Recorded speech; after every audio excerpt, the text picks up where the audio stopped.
Hi YouTube, my name's Stephanie and my partner is a collector, which makes me a collector by proxy. So join me while I share with you all of the things in my house that I learn about every day.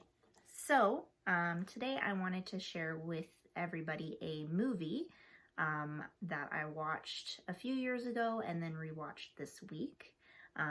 13 Tzameti is the movie. Some of you might have heard of it, some of you may not have. This is a 2005 film directed by Gala, I'm very bad with names, Baglioni, G. Baglioni, starring his brother, George Baglioni.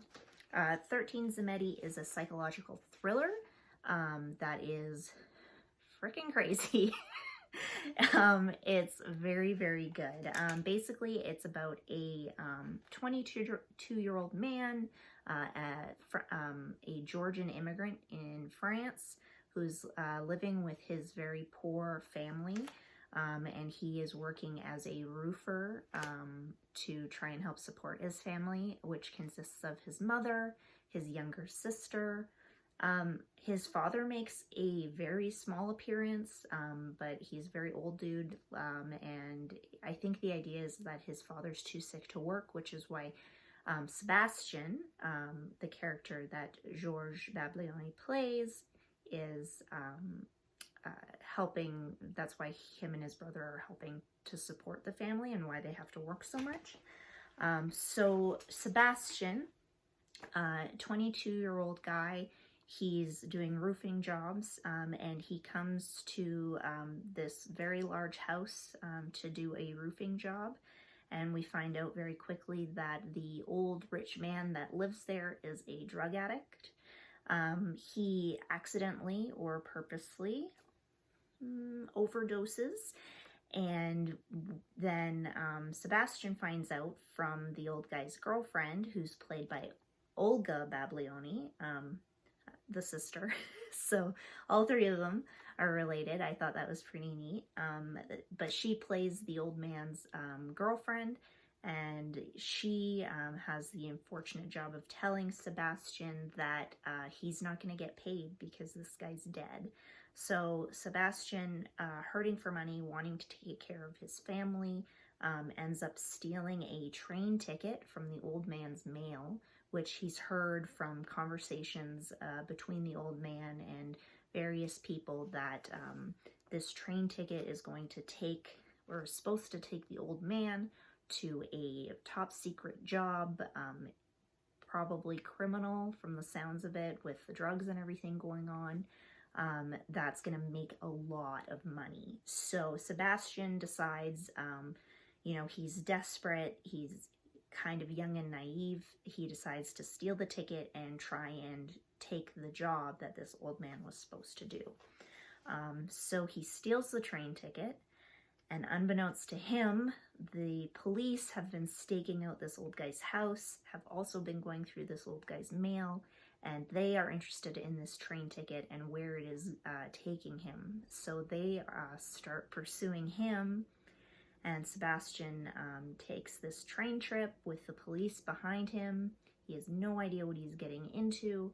He ends up going through all of these hoops, switching cars, talking to people who have no identity and won't really give him any information, until he ends up in the wilderness at this kind of villa house, and he finds out that he is going to be part of a very deadly game, which essentially he enters in this game of Russian roulette that these very rich old men host and bet on. It's like this sick betting game where these old men get off on laying bets on people's lives and basically watching them kill each other. It's crazy. And you're right in there with Sebastian, which I really liked about this movie. You know just about as much as Sebastian does when he finds out. You find out, and then you know, he can't leave. This is obviously illegal. If he dies, or if he leaves, then they're gonna kill him because he knows about this whole thing now. So he has no choice but to play the Russian roulette tournament, I guess, because they go around until there's only 2 men left standing, which, holy shit, this is crazy. So I watched this a few years ago, and the only thing I really remembered about it was how stressful it was to watch. Like the entire time I was watching it, I remembered I just was like squeezing like the couch or like a pillow or something, and I just had a lump in my chest. And over the second watch, nothing changed. This is like, for a psychological thriller, like this is a thriller. So people who are into thrillers will love this movie. It's not action heavy. It's very well paced. Some people who are into like bam bam bam might think it's a little slow, but I didn't think so. You are on the edge of your seat the entire time. Like I said, you know as much as the main character knows.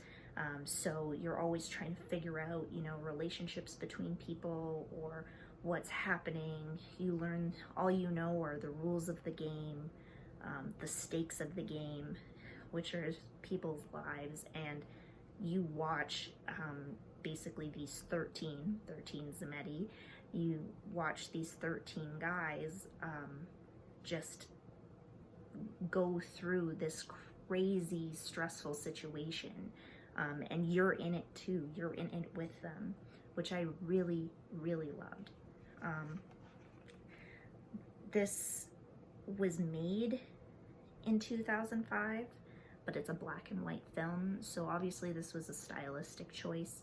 I think it works really, really well. It kind of gets rid of all of the distraction, you know. You're not looking at like the way things are styled. You're not looking at, you know, the color of things. Like, you are just watching this event take place, and I think that adds to the entire tension of the film.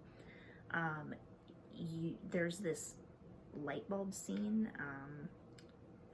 The first time it happens a couple times, but the first time it happens, you're just watching this light bulb, and it's just, a friend of mine at work, I told my friend of mine at work about this film, and he was like, why would you watch that? But trust me, it is so crazy. You're just waiting.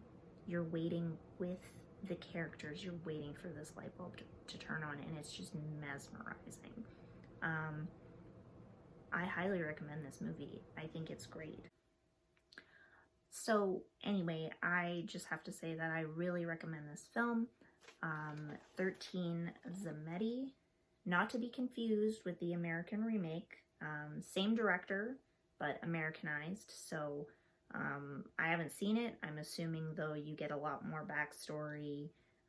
You get a lot more information, because I find American remakes tend to talk down to the viewer. This one doesn't talk down to you, though. This movie is made for the suspense and for the tension. It doesn't give any unnecessary information like I assume an American remake would. It is subtitled, but trust me, for people who are like, oh, I don't like subtitles, I was not a subtitle person for the longest time. This story is so good. You get over it. You get over it so fast. There's so much more to it than just the subtitles, and there's really not a lot of talking. It's very much about the shots and the lighting and watching these poor men who are there for, you know, either their choice or being forced to do this, and why they're there. It's watching their faces, and it's watching their actions and what they do to cope with a stressful, super stressful situation of killing and possibly being killed, for the money, which, you know, it's you watching and going, is this worth it? Like, is this life-changing amount of money worth your life? Which I think is great. And not just, and also, you know, not to mention the social commentary that this has, which I think is super relevant today, with all the conversations about, you know, capitalism and, you know, eat the rich. This is definitely commenting on, you know, the disparity of the poor, and the frivolousness of the higher class, which is very interesting. But first and foremost, this is just a thriller through and through, and I highly recommend this movie. It is available only on DVD. I don't think there is a Blu-ray, but you can watch it on Amazon Prime if anyone is interested in checking it out and not wanting to get a physical copy. But it is available for purchase on DVD if you're interested. Anyway, 13 Tzameti, highly recommend. And thank you so much for joining me. I'll see you next time. Bye.